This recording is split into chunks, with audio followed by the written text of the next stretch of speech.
So we look at this example now.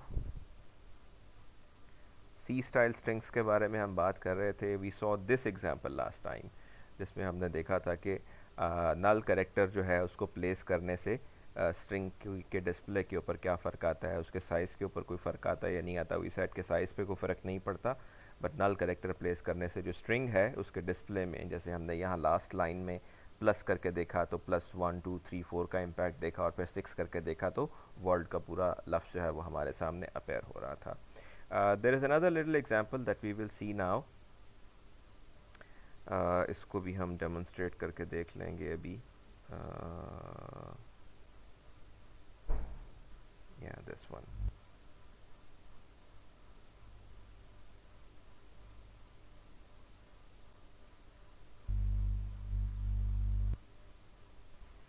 So if I run this one, इसमें आपको पहले तो एक प्रॉम्प्ट दिया जा रहा है, enter a word not longer than 20 characters. तो अब चूंकि अरे के अंदर बाउंड चेकिंग नहीं है C++ के अंदर इनहेरेंटली, लिहाजा अगर एक यूज़र इनपुट करते हुए स्पेसिफाइड लेंथ से ज़्यादा इनपुट कर दे तो उसको चेक नहीं किया जा सकता. So C++ can only beg you to observe the limit कि जी बराए मेहरबानी आप 20 कैरेक्टर से ज़्यादा एंटर मत कीजिएगा. ठीक है. सो let's enter some characters. ये कितने कैरेक्टर हो गए, can you count? 1 2 3 4 5 6 7 8 9 10 11 12 13 14 15 16 17 18. I think these are 18. Yeah so मैंने 18 कैरेक्टर एंटर किए, and then I was just printing the length of the input which is 18 in this case. 18 ही उसने print की है.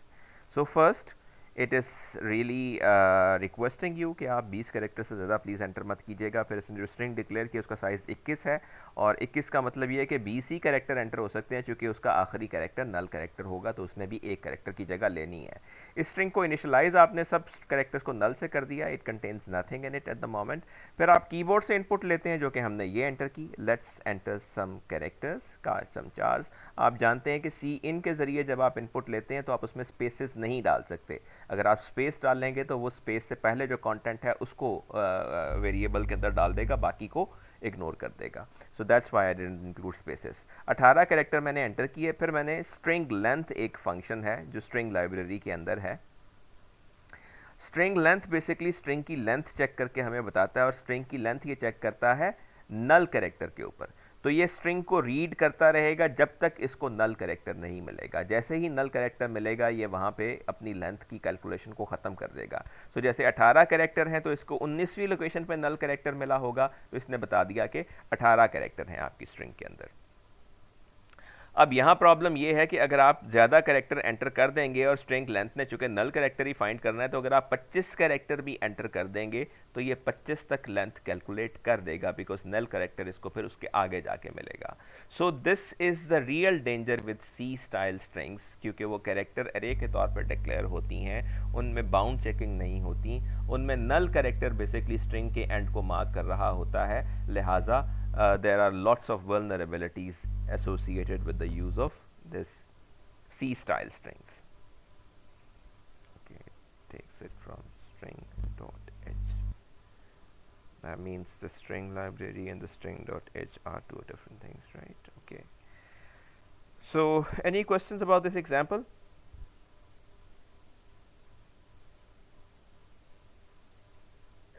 No sir. ओके. अब इस issue को resolve करने के लिए हमारे पास जो बेसिकली सॉल्यूशन है वो ये है कि हम सी के अंदर स्ट्रिंग्स की जो डेफिनेशन है स्ट्रिंग लाइब्रेरी के अंदर, हम उसको इस्तेमाल करके देख सकते हैं कि how does it help with this cause. So इस एग्जांपल को हम डेमोन्स्ट्रेट करते हैं.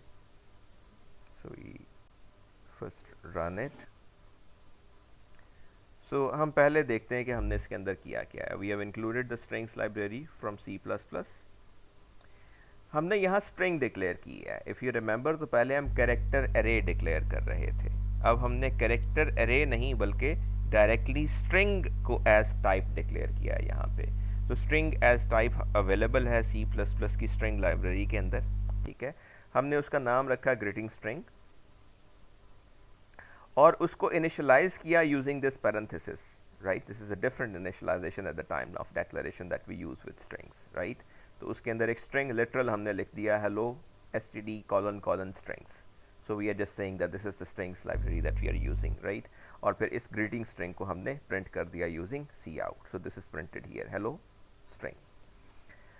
फिर हम कह रहे हैं enter a line of text, enter a line of text, और हमने एक string declare की first line और फिर हम उसमें get line के जरिए input ले रहे हैं. अगेन इफ यू रिमेंबर तो सी इन के जरिए जब हम इनपुट लेते हैं तो उसमें स्पेसेस के साथ जैसे ही स्पेस आती है तो इनपुट खत्म कर दी जाती है वहां पे. इस केस में क्या है कि हम फर्स्ट लाइन में इनपुट लेंगे, रीड उसको सी इन से ही करेंगे, लेकिन प्रोसेस इस फंक्शन गेट लाइन के जरिए करेंगे और ये फंक्शन हमें ये फैसिलिटी देगा कि अगर हम स्पेसेस भी एंटर करते हैं तो ये उनको एंटरटेन कर लेगा. सो आई फॉर एग्जांपल से माई फर्स्ट लाइन, मैं ये एंटर करता हूं. उसके बाद हमने एंटर अनदर, एक और लाइन एंटर करें. हमने एक और वेरिएबल डिक्लेयर किया स्ट्रिंग टाइप का सेकंड लाइन, उसमें भी सी इन के जरिए इनपुट ली, cin is the source, और गेट लाइन के जरिए उसको प्रोसेस किया so that the spaces are encountered. This is the proper function to take input in strings in the strings library. So my second line मैंने as input दे दी इसको, right. Okay, sorry, this I have to run the program again. So my first line and then my second line, right. Now you see second line enter करने के बाद एक चीज़ जो print की गई that was result of concatenation. हमने एक और स्ट्रिंग डिक्लेयर की कंकैट स्ट्रिंग के नाम से. उसके अंदर हमने क्या डाला, first line which was my first line. फिर प्लस के जरिए हमने कंकैटिनेशन की. प्लस जैसे हम दो नंबर्स के दरमियान प्लस करें तो उनका सम हो जाता है, अगर हम स्ट्रिंग्स के दरमियान प्लस को यूज करें तो ये कंकैटिनेट कर देता है, स्ट्रिंग्स को जोड़ देता है, राइट. तो फर्स्ट लाइन उसमें क्या था, माई फर्स्ट लाइन, फिर प्लस, फिर एक और स्ट्रिंग लिटरल हमने डाल दिया जिसमें सिर्फ स्पेस है, राइट. और फिर प्लस, फिर एक और स्ट्रिंग साथ जोड़ी विच इज सेकेंड लाइन. इसका नतीजा क्या आया, और इसको जब हमने प्रिंट किया कंकैट स्ट्रिंग को तो स्ट्रिंग क्या प्रिंट हुआ, माई फर्स्ट लाइन दिस, फिर एक स्पेस और फिर माई सेकेंड लाइन, राइट. तो हमने यही लिखा था, फर्स्ट लाइन की जो इनपुट थी वो यहाँ पे आ गई, फिर एक हमने उसके साथ एक और स्ट्रिंग कंकैटिनेट की दरमियान में जिसमें सिर्फ स्पेस है ताकि स्पेस नजर आए, और फिर my second line. So this is the result of concatenating strings, right. फिर हमने एक कॉपी क्रिएट की. हम कहते हैं कि इसी स्ट्रिंग की एक कॉपी क्रिएट कर लेते हैं, copy of a concatenated string printed on the screen. और फिर हमने एक स्ट्रिंग डिक्लेयर की ए कॉपी के नाम से, और ए कॉपी को सिंपली असाइन कर दिया कंकैट स्ट्रिंग को. तो कंकैट स्ट्रिंग जब हमने उसको असाइन की तो जो कंटेंट कंकैट स्ट्रिंग में था वही कंटेंट अ कॉपी में भी आ गया, और जब हमने अ कॉपी को प्रिंट किया तो वही चीज़ दोबारा प्रिंट हो गई. और आखिर में हम उस स्ट्रिंग की लेंथ को प्रिंट कर रहे हैं, concat string dot length, and the length is 28 के इसमें 28 कैरेक्टर्स हैं. 28 कैरेक्टर्स अगर आप गिने तो दिस विल बी 1 2 3 4 5 6 7 8 9 10 11 12 13 14 15 16 17 18 19 20 21 22 23 24 25 26 27 28. 28 कैरेक्टर्स हैं इसके अंदर. अब यहाँ पे नल कैरेक्टर का कोई इशू नहीं है, और स्ट्रिंग की लेंथ को कैलकुलेट करने में भी हमें बज़ाहिर कोई प्रॉब्लम नज़र नहीं आ रहा. वाई इज़ इट सो कि ये जो स्ट्रिंग्स हमने यहाँ पे डिक्लेयर की हैं ये स्टैटिक नहीं है. हमने अरेज के बारे में कहा था कि वो स्टैटिक अरेज हैं, यानी उनका साइज़ कंपाइल टाइम पे आप स्पेसिफाई कर देते हैं और उसको फिर रन टाइम पे तब्दील नहीं किया जा सकता. और सी स्टाइल स्ट्रिंग्स भी जो कि अरे के तौर पर डिक्लेयर हो रही हैं कैरेक्टर अरे के तौर पर, तो यही बाउंड उन पर भी एग्जिस्ट करती है. जबकि ये स्ट्रिंग जो हमने यहाँ पे C++ की स्ट्रिंग लाइब्रेरी की मदद से क्रिएट की हैं ये स्टैटिक स्ट्रिंग्स नहीं हैं, ये डायनामिक स्ट्रिंग्स हैं. यानी आप इनमें अपनी मर्जी की जो भी इनपुट देंगे ये उस इनपुट के मुताबिक अपने साइज को स्केल अप या स्केल डाउन कर सकती हैं. सो इसमें लिमिट एग्जिस्ट नहीं करती, which is pretty flexible for us. एक प्रोग्रामर इस फ्लेक्सिबिलिटी को पसंद करता है कि अगर उसे ज़्यादा कंटेंट देना पड़ गया है तो उसके वेरिएबल उसके मुताबिक स्केल अप कर जाएं, और अगर कम कंटेंट देना है तो वो स्केल डाउन भी कर सकें.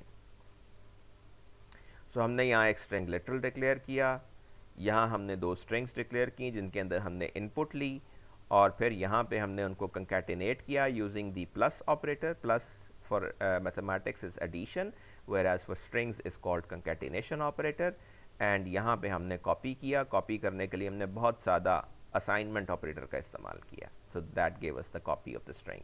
और यहाँ पे हमने लेंथ फंक्शन की मदद से उसकी लेंथ को रीड कर लिया. तो लेंथ को रीड करने में अब जो पहले हमें \0 यानी नल कैरेक्टर की स्टेक को कंसिडर करना पड़ता था कि वहाँ तक उसको रीड किया जाएगा जब तक नल कैरेक्टर नहीं मिल जाता, तो वो स्टेक भी यहाँ पे ख़त्म हो गई.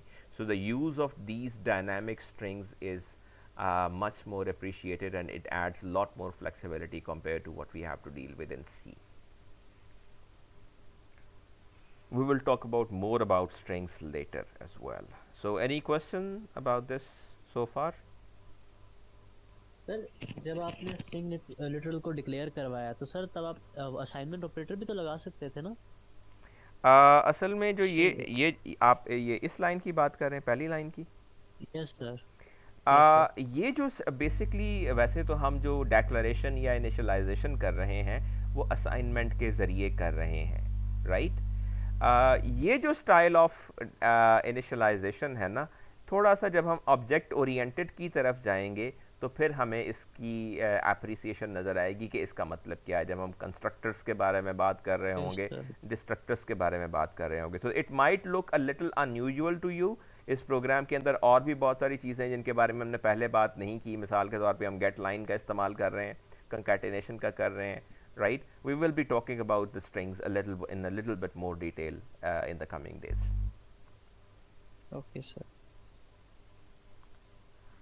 Okay, so this concludes this lesson. इसके अंदर कुछ सवाल हैं, कुछ एक्सरसाइजेस दी गई हैं. आई होप कि आपको जो पहले भी लेसन्स दिए गए हैं उनके आखिर में जो सवाल हैं और जो एक्सरसाइजेस हैं आपने उनको दरखुर एतना समझा नहीं होगा. सर आपको उसमें कमेंट किया था, आपने जवाब ही नहीं दिया. वो पूछा था कि ऑटो लिखा हुआ था क्वेश्चन नंबर 5 में, वो क्या था. बाकी तो समझ आ रहे थे. आपने जो वीडियो पे कमेंट किया था या नहीं सर, क्लासरूम में कमेंट किया था, private comment. Okay, late me just see it. हम इसका जवाब अभी देख ही लेते हैं यार. आपका अगर कंटेंट इग्नोर हो गया तो you people are DSCS 2E. नाम क्या है आपका? Abdul Rahman sir. Abdul Rahman. 376 Abdul Rahman. Yes sir. Okay, ये प्रैक्टिस सेट पे आपने किया था? Yes sir. ओके, ये ऑटो का लफ्ज़ जो है ये हमने एक्सप्लेन किया है ऑलरेडी. ऑटो C++ आपको एक फैसिलिटी देती है कि आप अगर डेटा टाइप डिक्लेयर नहीं करते खुद से, आप इंट की बजाय मिसाल के तौर पे या किसी भी डेटा टाइप की बजाय ऑटो का लफ्ज़ अगर लिख दें तो कंपाइलर खुद से इन्फर कर लेता है based on the value that you give to the variable कि इसकी डेटा टाइप क्या होगी.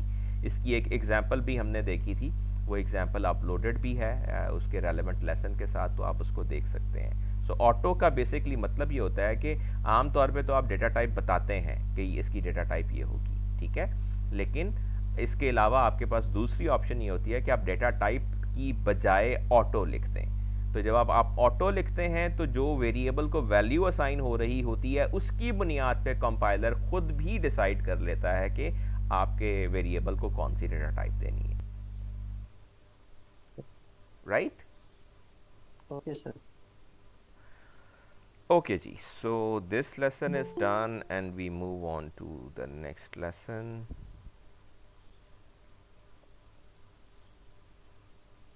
Is lesson 5.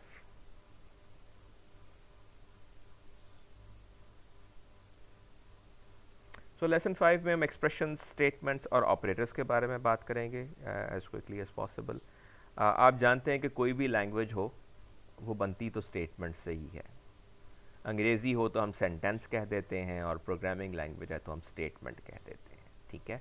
मिसाल के तौर पे स्टेटमेंट की सबसे सादा मिसाल आपने ये देखी पहले ही प्रोग्राम के अंदर, जिसमें आप एक स्टेटमेंट लिख रहे थे हेलो वर्ल्ड प्रिंट करने के लिए. C out, extraction operator, string literal hello world, extraction operator end L, right? Insertion operator, sorry, and then a semicolon to end the statement. Semicolon यहाँ पे ऐसे ही है जैसे अंग्रेज़ी के अंदर हम डॉट का इस्तेमाल करते हैं। तो एक अंग्रेज़ी का सेंटेंस एंड करने के लिए आमतौर पे आप डॉट लिखते हैं, और C++ के अंदर आप स्टेटमेंट को एंड करने के लिए सेमीकॉलन लिखते हैं।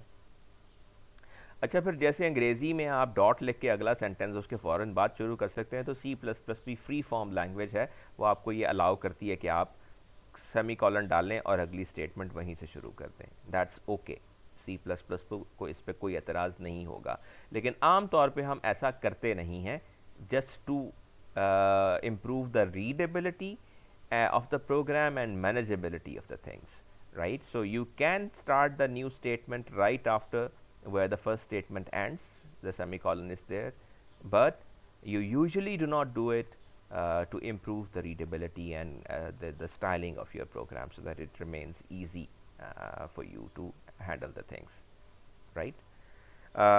फिर ये कि कुछ स्टेटमेंट्स बड़ी लंबी हो जाती हैं, तो a long statement can be spread over multiple lines. हमने पहले लास्ट टाइम एक एग्जांपल देखी थी कि हम स्लैश डालकर एंटर प्रेस करके एक स्टेटमेंट, एक लंबी स्टेटमेंट का बाकी हिस्सा अगली लाइन में ले जा सकते हैं, right? So that's very much possible. लेकिन इसका मतलब ये नहीं होता कि आप किसी भी जगह पे स्टेटमेंट को ब्रेक कर सकते हैं, ठीक है?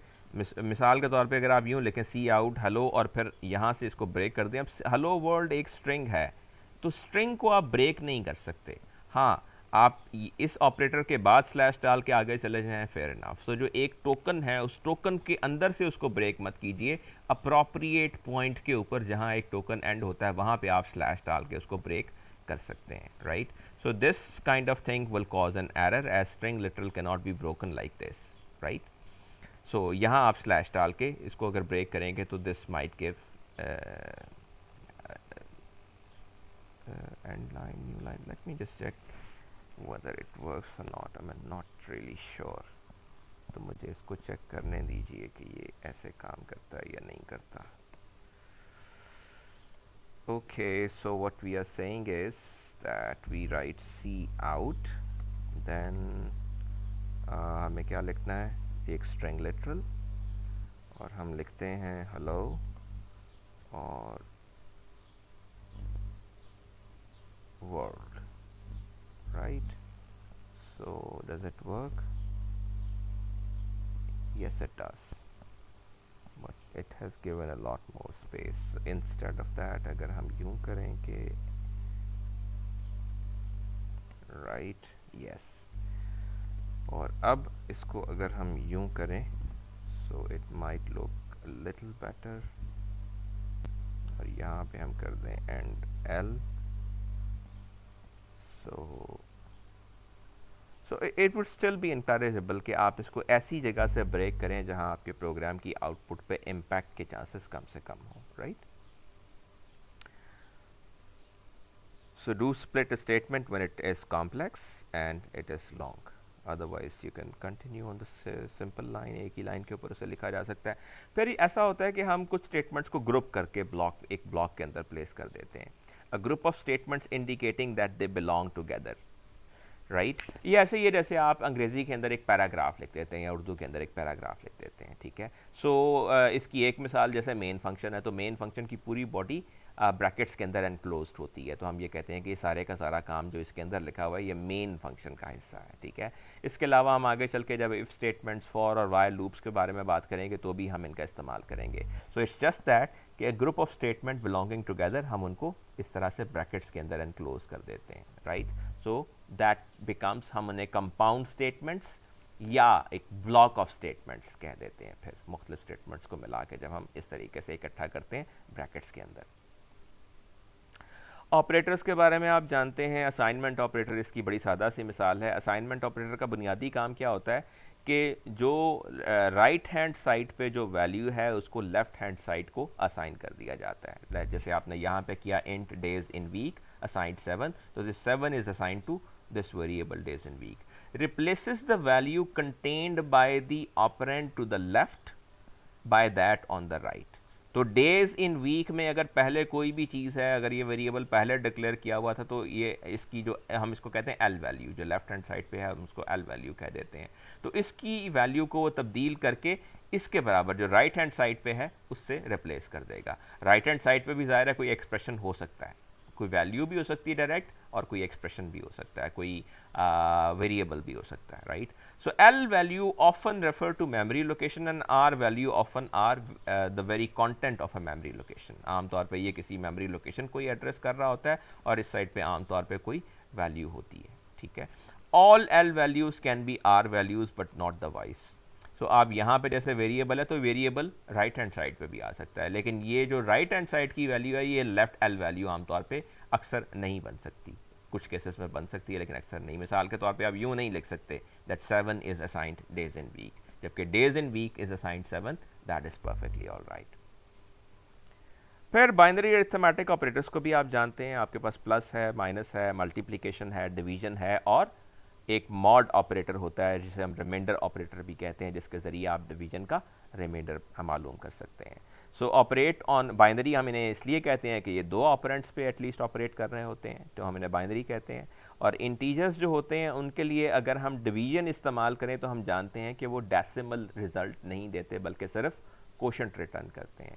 जैसे अगर आप 7 डिवाइडेड बाय 3 करेंगे इंटीजर में तो उसका जवाब 1 पॉइंट समथिंग 2 पॉइंट समथिंग नहीं आएगा बल्कि सिर्फ 2 आएगा, क्योंकि वो इंटीजर डिवीजन है, ठीक है। तो उसमें फिर दूसरी चीज़ क्या होगी, रिमाइंडर। तो रिमाइंडर जो है वो 7 डिवाइडेड बाय 3 का रिमाइंडर जो है वो 1 होगा, और वो 1 मालूम करने के लिए आप ये ऑपरेटर इस्तेमाल कर सकते हैं। If you write 7 mod this percentage sign 3 7 and this sign with 3 then the answer will be 1, right. So 7 divided by 3 का जवाब 2 होगा विच इज़ द कोशेंट, और अगर ये ऑपरेटर इस्तेमाल करेंगे तो जवाब 1 होगा which is the remainder.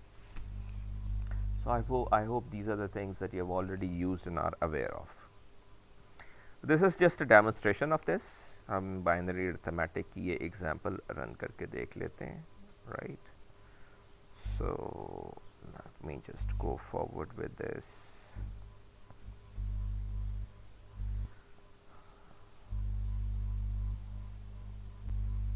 So enter any two integers. So हम 7 और 3 ही कर लेते हैं। So 7 plus 3 is 10, 7 minus 3 is 4, 7 into 3 is 21, and 7 divided by 3 is 2, and 7 mod 3 is 1. So everybody got this example?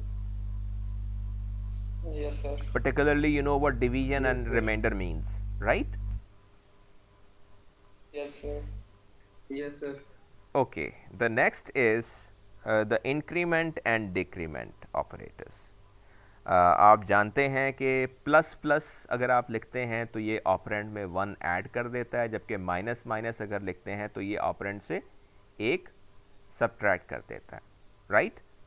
you would have used these increment and decrement operators. So इसको भी हम demonstrate करते हैं एक एग्जाम्पल ही से।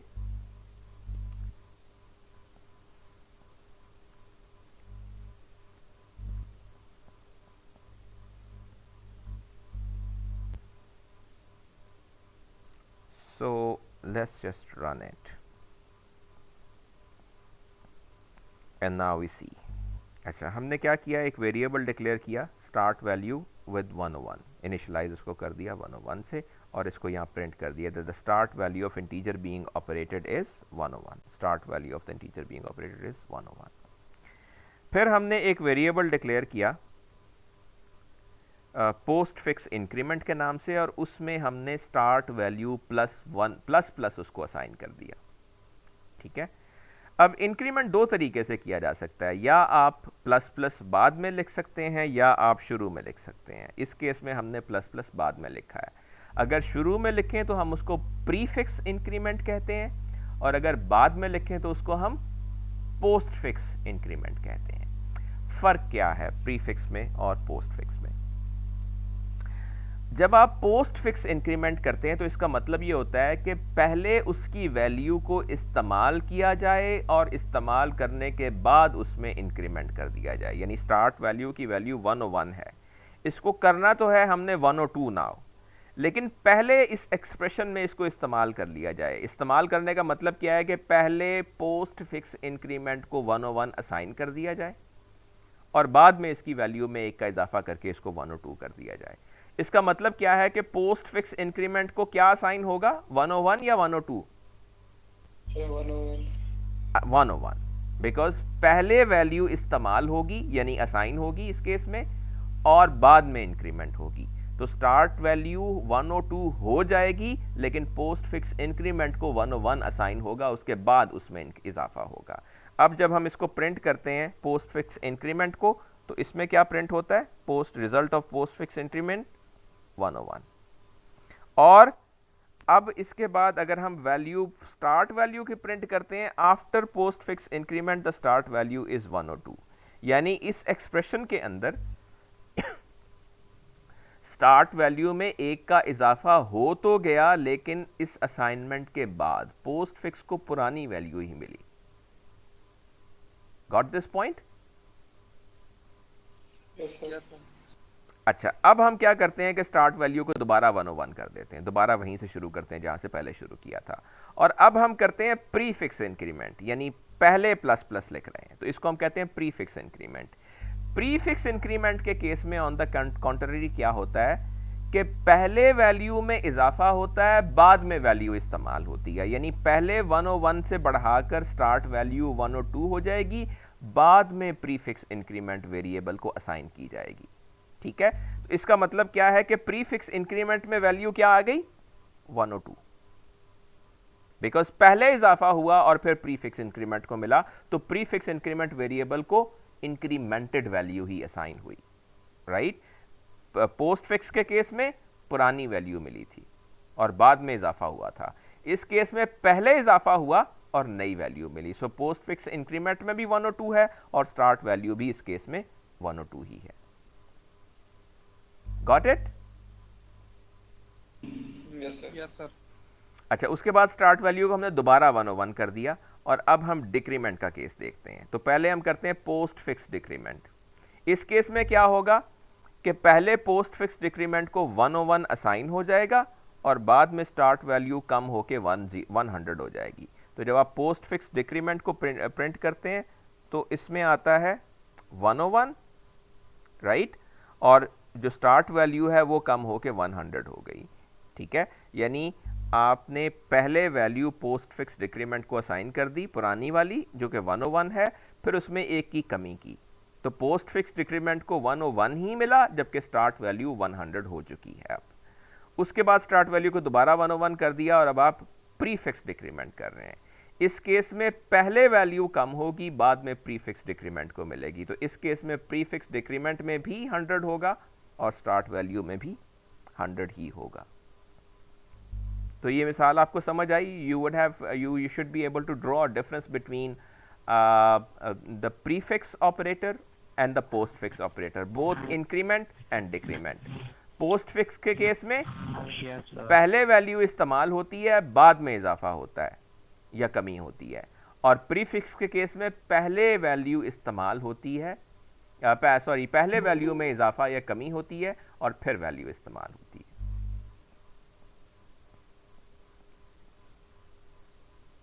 जी sir, आगे समझ। So this is called the postfix increment. This is called the prefix. Prefix decrement.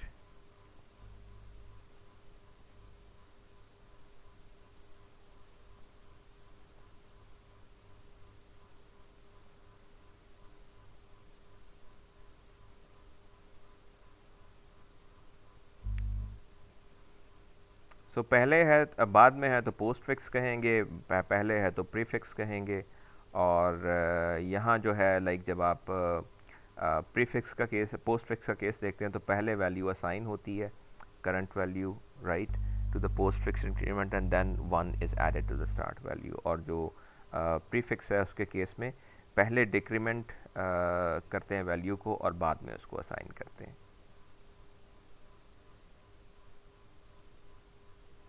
Right? Yes sir. अच्छा, ये तो है कि जब हम इसको किसी स्टेटमेंट में इस्तेमाल कर रहे हैं, समटाइम्स ऐसा होता है कि हम सिर्फ प्लस प्लस और माइनस, प्लस प्लस या माइनस माइनस लिख रहे होते हैं स्टैंड अलोन स्टेटमेंट के अंदर, उसके अंदर इससे कोई फ़र्क नहीं पड़ता, बिकॉज वो एक स्टैंड अलोन स्टेटमेंट है, उसमें भले ही प्रीफिक्स आप कर लें या पोस्ट फिक्स कर लें, it means the same thing. यानी कहने का मतलब ये है कि अगर हमारी स्टेटमेंट कुछ इस किस्म की हो, लाइक मैंने सिर्फ लिखना है स्टार्ट वैल्यू प्लस प्लस, मैंने इसको इस्तेमाल नहीं करना है इस एक्सप्रेशन में, सिर्फ इसमें इजाफा या कमी करनी है। तो मैं इसमें प्लस प्लस पहले लिख लूँ बाद में लिख लूँ, माइनस माइनस पहले लिख लूँ बाद में लिख लूँ, इससे कोई फ़र्क नहीं पड़ता, बिकॉज इस केस में ये वैल्यू कोई और इस्तेमाल नहीं कर रहा। तो एक्सप्रेशन इस कंप्लीट होने के बाद ज़ाहिर है में अपडेटेड वैल्यू ही मिलेगी। तो ये प्रीफिक्स या पोस्ट फिक्स सिर्फ तब मैटर करते हैं जब आप एक एक्सप्रेशन के अंदर उस वैल्यू को इस्तेमाल कर रहे होते हैं, राइट? जैसे पिछले केस में हम असाइनमेंट कर रहे थे। स्टैंड अलोन के केस में इट डजंट रियली मैटर। एक और बात आमतौर पे ये कही जाती है कि जो पोस्ट फिक्स इंक्रीमेंट है वो कंपेयर टू प्रीफिक्स इंक्रीमेंट ज़रा स्लो होता है, क्योंकि पोस्ट फिक्स के केस में आपको जो पुरानी वैल्यू है उसको स्टोर करना पड़ता है, ठीक है, प्रीफिक्स के केस में नहीं करना पड़ता। So that's a bit of story that goes on. किसी हद तक इसको दुरुस्त माना जाता है, लेकिन ये भी समझा जाता है कि आजकल के कंपाइलर्स काफ़ी अच्छे से कोड को ऑप्टिमाइज़ करने की सलाहियत रखते हैं, तो it doesn't really matter that much. The next is equality operator. Equality operator आप जानते हैं असाइनमेंट ऑपरेटर और इक्वलिटी ऑपरेटर में फ़र्क होता है। जो सिंगल इक्वल साइन आप इस्तेमाल करते हैं उसका मतलब होता है असाइनमेंट, यानी आप राइट हैंड साइड की वैल्यू को लेफ्ट हैंड साइड पे असाइन कर रहे होते हैं। जबकि दूसरा है हमारे पास इक्वलिटी। इक्वलिटी डबल इक्वल से लिखी जाती है और नॉट इक्वल इस एक्सक्लेमेशन साइन और सिंगल असाइनमेंट साइन के साथ जो है लिखा जाता है। तो इक्वलिटी जो है बुनियादी तौर पे लेफ्ट हैंड साइड और राइट हैंड साइड के एक्सप्रेशंस को कंपेयर करती है कि आया वो बराबर हैं या नहीं है। तो अगर वो इक्वल हैं तो आपको ट्रू मिलेगा, अगर इक्वल नहीं है तो फॉल्स मिलेगा, और इसके कॉन्ट्ररी ऑपोजिट रिजल्ट होगा नॉट इक्वल के केस में, ठीक है। मिसाल के तौर पे आपके पास एक इंटीजर वेरिएबल है पर्सन एज और उसको आपने असाइन किया हुआ है 20। आप एक वेरिएबल बूलियन लेते हैं चेक इक्वलिटी और उसको असाइन कर रहे हैं, look this is assignment not equality, उसको असाइन कर रहे हैं पर्सन एज इक्वल 20। अब पर्सन एज इक्वल 20 का रिजल्ट ट्रू या फॉल्स में आएगा, और चूंकि ये 20 है तो इसका जवाब आएगा ट्रू, तो इसका मतलब है चेक इक्वलिटी को मिलेगा ट्रू। और इस केस में आपने लिखा हुआ है पर्सन एज नॉट इक्वल 100, तो person age is obviously 20, it's not equal 100, this is also true, तो इसमें भी आपको ट्रू ही मिलेगा, राइट। सो ये आपके इक्वलिटी ऑपरेटर्स हैं। इसके बाद हम बात करते हैं रिलेशनल ऑपरेटर्स की, राइट। रिलेशनल ऑपरेटर्स भी काफ़ी हद तक इक्वलिटी ऑपरेटर्स की तरह ही काम करते हैं, जस्ट दैट कि इस केस में हम जहां हम इक्वलिटी चेक कर रहे थे, इस केस में हम less than, greater than, less than equal और ग्रेटर इक्वल चेक करते हैं। मिसाल के तौर पे अगर आप अगेन वही एग्जांपल देखें, पर्सन एज को आपने 20 दिया है तो आप चेक लेस दैन अगर करते हैं, person age less than 100, this is true, तो इसको ट्रू मिलेगा। Person age greater than 100, false. Person age less than equal to 20, true. Person age greater equal to 20, true. Person age greater equal to 100, false, right? So I hope you can easily grasp what equality operators and relational operators are and what they do. Sir अगर ये 100 लिखते हैं हम तो फिर भी ये unequal, ये फॉल्स आएगा क्या 100 लिखते हैं? सर जैसे आपने एज का कहा कि अगर 20 के अगर अबव होगी तो अगर वो 100 के इक्वल होती है तो वो फॉल्स है।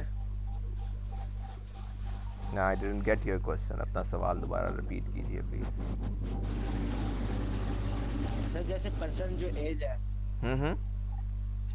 वो इक्वल 20 है, इक्वल है 20 के इक्वल है, तो वो ट्रू है।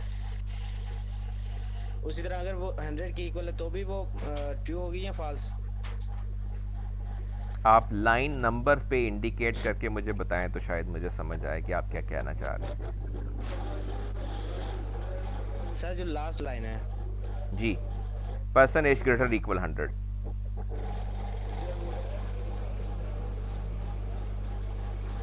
जी जी बोलिए। सर मैं यही पूछ रहा हूँ कि जो लास्ट लाइन में हमने बात किया वो तो वहाँ तो person age is equal to या ग्रेटर देन 100 है। हाँ हाँ, जब इज इक्वल टू 100 आ जाएगी तब वो ट्रू नहीं होगी बेटा। पर्सन एज की वैल्यू है 20, ठीक है। पर्सन एज की वैल्यू है 20 और यहाँ हम चेक कर रहे हैं पर्सन एज, क्या पर्सन एज 100 से बड़ी या बराबर है, तो फॉल्स है। Okay sir. अगर आपने पर्सन एज 100 रखी हुई हो तो उस केस में ये एक्सप्रेशन ट्रू होगा, जाहिर है। वही सर पूछ रहा था। ओके जी, this is just a demonstrative example of equality and relational operators, तो इसको हम वहां जाके एग्जीक्यूट करके ही देखते हैं।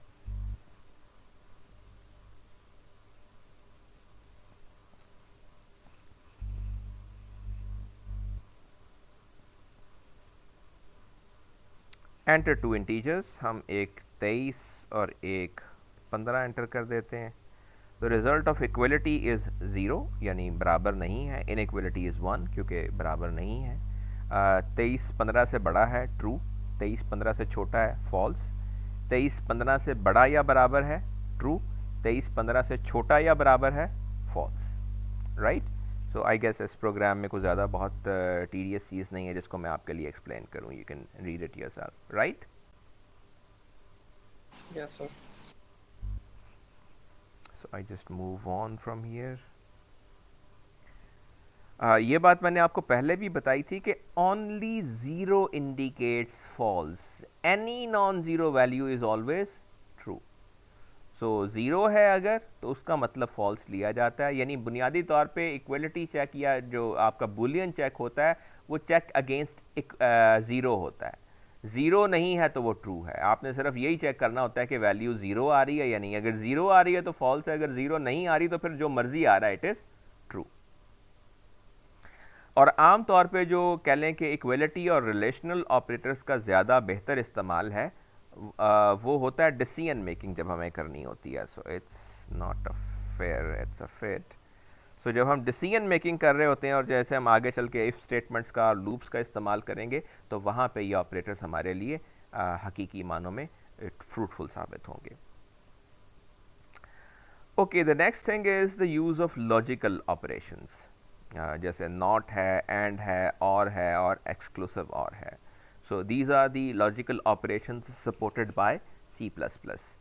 जो नॉट ऑपरेशन होता है वो यूनरी ऑपरेशन होता है, ठीक है, यानी वो एक ही ऑपरेंट पे ऑपरेट कर रहा होता है। तो अगर ऑपरेंट की वैल्यू फॉल्स है तो नॉट उसे ट्रू कर देगा, और अगर ऑपरेंट की वैल्यू ट्रू है तो नॉट उसे फॉल्स कर देगा। और इसका साइन ये आपको नज़र आ रहा है, ये नेगेशन के लिए जो आप इस्तेमाल करते हैं, ठीक है।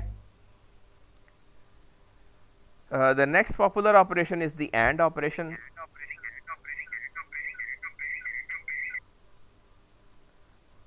So AND operation is basically indicated by this double ampersand. C++ में इसके लिए ये double ampersand इस्तेमाल किया जाता है AND operation को indicate करने के लिए। और AND के केस में आपको पता है कि AND सिर्फ उस सूरत में ट्रू होता है जब दोनों ऑपरेंड ट्रू हों। ये वॉइस एको आपके पास भी आ रही है, सिर्फ मेरे पास ही आ रही है? यस सर, ऐसे ही रिपीट हो गया। सर सबके पास आ रही है। ओके, सो अगर दोनों ऑपरेंड ट्रू होंगे, जैसे ये ट्रू है ये भी ट्रू है, so it is true. Otherwise अगर दोनों में से एक या दोनों फॉल्स हैं तो एंड फॉल्स होता है। You know that thing already. इसी तरीके से और जो है, this is indicated by this double sign, right. And और जो है वो ट्रू होता है जब कोई एक भी ऑपरेंड ट्रू हो। तो अगर दोनों फॉल्स है तो फॉल्स होगा, वरना true false, false true, true true, इस केस में ट्रू है। सिर्फ एक सूरत में फॉल्स है जब दोनों ऑपरेंड फॉल्स हैं। और एक्सक्लूसिव और जो है ये ट्रू होता है उस केस में जब दोनों में से दोनों ऑपरेंड मुख्तलिफ हों, यानी एक ट्रू हो एक फॉल्स हो। अगर दोनों ट्रू होंगे तब भी फॉल्स होगा, और अगर दोनों फॉल्स होंगे तब भी फॉल्स होगा। सो जो एक्सक्लूसिव और है, this is indicated by this cap sine, ये सिर्फ उस सूरत में ट्रू होता है जब दोनों में से दोनों ऑपरेंड जो है मुख्तलिफ हों। एक ट्रू है दूसरा फॉल्स है, एक फॉल्स है तो दूसरा ट्रू है, right. So these are the popular logical operations which are supported by C++, and then this is the example of the logical operations. So we go and see this example. Control C. So let's get in here.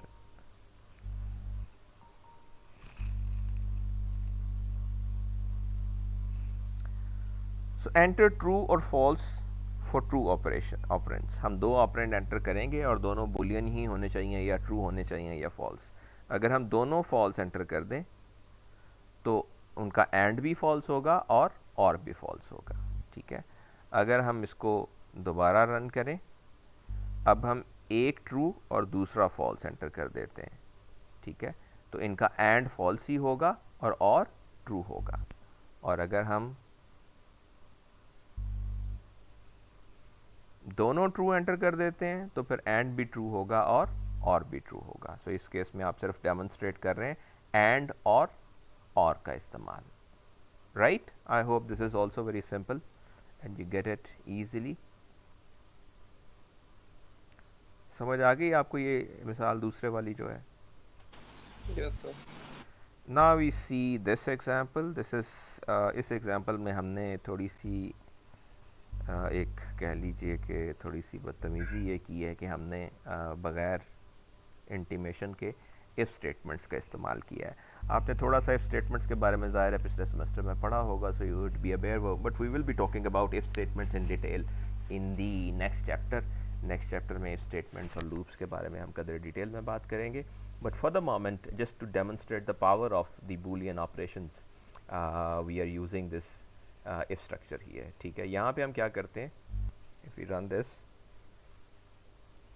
तो हम सबसे पहले user को prompt करते हैं कि use Boolean values to answer the questions. तो यानी वो 0 या 1 में जवाब देंगे। Is it raining, this is the first question. हमने एक वेरिएबल डिक्लेयर किया इज रेनिंग और उसको शुरू में फॉल्स कर दिया। ठीक है, और फिर यूजर से इनपुट ले ली। वो यूजर बताएगा कि रेन हो रही है या नहीं हो रही। तो बताइए जी, बारिश हो रही है या नहीं हो रही, क्या बताएं इसे, 0 बताएं या 1 बताएं? 0। चलिए जी, बारिश नहीं हो रही। उसके बाद है अगला सवाल कि क्या गलियों में बसें चल रही हैं? 0। अच्छा जी, गलियों में बसें भी नहीं चल रही, आप प्रोग्राम फेल करेंगे। ओके, तो जवाब ये है कि आपने भले ही जितना मर्जी 0 कर लिया, बसें नहीं चल रही, लेकिन आप काम पे जा सकते हैं। ठीक है, अच्छा, हम इसको दोबारा रन करते हैं। अब हम दूसरे डिफरेंट इनपुट देते हैं। हम कहते हैं जी बारिश हो रही है और गलियों में बसें फर्ज करें नहीं हैं, तो वो कहता है जी आप काम पे नहीं जा सकते। अच्छा, अब हम एक और इनपुट देते हैं। हम कहते हैं कि बारिश हो रही है लेकिन गलियों में बसें हैं, तो कहता है जी आप काम पे जा सकते हैं लेकिन जाते हुए छतरी साथ ले लीजिएगा। और अब हम कहते हैं कि बारिश नहीं हो रही और गलियों में बसें चल रही हैं, तो वो कहता है जी आप काम पे जा सकते हैं। और आज यानी यूरोप में तो आपको पता है कि जिस दिन सूरज निकले तो वो ज़रा खुश होते हैं, तो हमारे यहाँ तो हमारा अर्थ निकल जाता है जब सूरज निकला हुआ होता है। तो वो कहता है जी आप एक सनी डे भी साथ एंजॉय कर सकते हैं। अच्छा, अब देखते हैं हम कि जो दो इनपुट्स हमने दी थी इनको इसने प्रोसेस कैसे किया। यहाँ हम इफ़ स्टेटमेंट्स इस्तेमाल कर रहे हैं, एंड एज आई सेड कि हम इफ़ स्टेटमेंट्स के बारे में डिटेल में बात करेंगे अगले लेसन के अंदर। तो हमने क्या कहा, if is raining and no buses ply. ठीक है, कि अगर बारिश हो रही है और बसेस नहीं चल रही, अगर बारिश हो रही है और बसेस नहीं चल रही, तो आप सिंपली ये प्रिंट कर दीजिए कि आप काम पे नहीं जा सकते। आपने कंक्लूड कैसे किया, क्योंकि बारिश भी हो रही है और बसेस भी नहीं चल रही, तो काम पे जाना अब मुमकिन नजर नहीं आता। वरना, अब वरना का मतलब यह है कि ये इफ कंडीशन अगर फॉल्स होगी, यानी ये इफ कंडीशन फॉल्स किस केस में होगी, जब ये दोनों बातें गलत होंगी, बारिश भी नहीं हो रही होगी और बसें भी चल रही होंगी। ठीक है, सो इन दैट केस अगर ये कंडीशन यानी फॉल्स हो जाती है, सॉरी इसमें से कोई एक भी फॉल्स होगी, तो एंड के केस में कोई एक भी फॉल्स हो तो स्टेटमेंट फॉल्स होती है। अगर बारिश नहीं हो रही या बसें चल रही हैं, ठीक है, तो उस सूरत में आप डिस्प्ले करेंगे you can go to work. उसके बाद अगली कंडीशन आप चेक करते हैं कि अगर बारिश हो रही है और बसें चल रही हैं तो छतरी साथ ले लीजिए। और आखिरी कंडीशन में आपने क्या लिखा कि अगर बारिश नहीं हो रही और बसें चल रही हैं तो आप एक सनी डे भी साथ एंजॉय कर सकते हैं। अच्छा, अब इसमें से इस लॉजिक को कैसे होना चाहिए या कैसे नहीं होना चाहिए, आपने कुछ ठीक किया है या गलत किया है, apart from that it is just to demonstrate the use of if statements with these logical operations and boolean values to see that how decision making works. तो ये एग्जाम्पल आप लोगों को समझ आ गई? Yes, sir. Yes sir. Okay, any questions about this? बड़ी मजे की एग्जांपल थी सर, अच्छे से समझ आ गया। Okay, good to go if you've got it all. So logical operations demonstrate the real power with use of conditional structures, and we will be talking about the conditional structures in little bit more detail as we move on, right? So आज के लिए हम इसको यहीं पे conclude कर रहे हैं, और